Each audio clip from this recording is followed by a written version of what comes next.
भारत और नेपाल के बीच सीमा विवाद एक बार फिर सुर्खियों में है और इसकी वजह है नेपाली पीएम बालेन शाह का हाल ही में दिया गया नेपाली संसद के भीतर का एक बयान, जिसने इस तनाव को एक बार फिर से बढ़ा दिया है।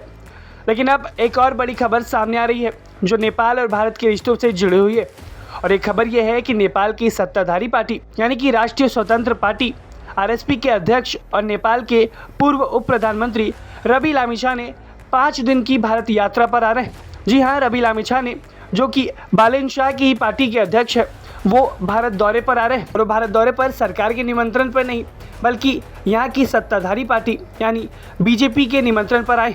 दरअसल बीजेपी की ओर से जारी किए गए प्रेस विज्ञप्ति के अनुसार रवि लामिछाने के नेतृत्व में एक प्रतिनिधिमंडल 1 जून से भारत दौरे पर रहेगा।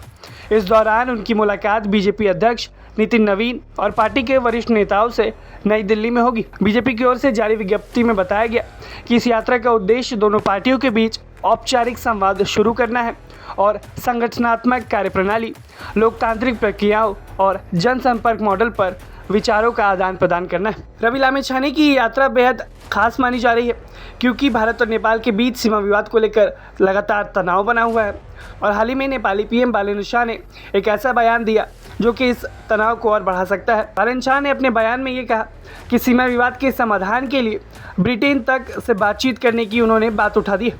उनका कहना है कि ये जो विवाद है वो ब्रिटिश इंडिया के समय शुरू हुआ था, इसलिए इसकी बातचीत में ब्रिटेन को शामिल करेगा नेपाल। और अब इस बयान के देने के बाद इस राजनीतिक दौरे की खबर सामने आई है। रवि लामिछाने नेपाल की राजनीति का एक बड़ा चेहरा माने जाते हैं। कभी टीवी पत्रकार रहे रवि लामिछाने ने साल 2022 में राष्ट्रीय स्वतंत्र पार्टी की स्थापना की थी। उनकी पार्टी ने काफ़ी लोकप्रियता हासिल की और यही वजह है कि उनकी पार्टी इतने कम समय में नेपाल की राजनीति का केंद्र बन चुकी है। और अब उनकी पार्टी से पीएम और लामिछाने 2 बार खुद नेपाल के उप प्रधानमंत्री और गृह मंत्री भी रह चुके हैं। उनकी इस यात्रा के दौरान केवल राजनीतिक बैठकों तक ही कार्यक्रम सीमित रहेगा। आरएसपी के बयान के अनुसार वो भारत में रह रहे नेपाली समुदाय और पार्टी समर्थकों से भी मुलाकात करेंगे। इसके अलावा उनका एक निजी कार्यक्रम भी है जिसके तहत वो अयोध्या जाएंगे और धार्मिक स्थलों के दर्शन करेंगे। रवि लामिछाने की ये यात्रा इसलिए भी खास हो जाती है क्योंकि हाल ही में भारत की ओर से विदेश सचिव विक्रम मिस्री के नेपाल दौरे को टाल दिया गया जो कि होने वाला था और अब तक उस यात्रा की नई तिथियों की घोषणा नहीं की गई। और अब खुद नेपाल के सत्ताधारी पार्टी के नेतृत्व भारत आ रहे हैं।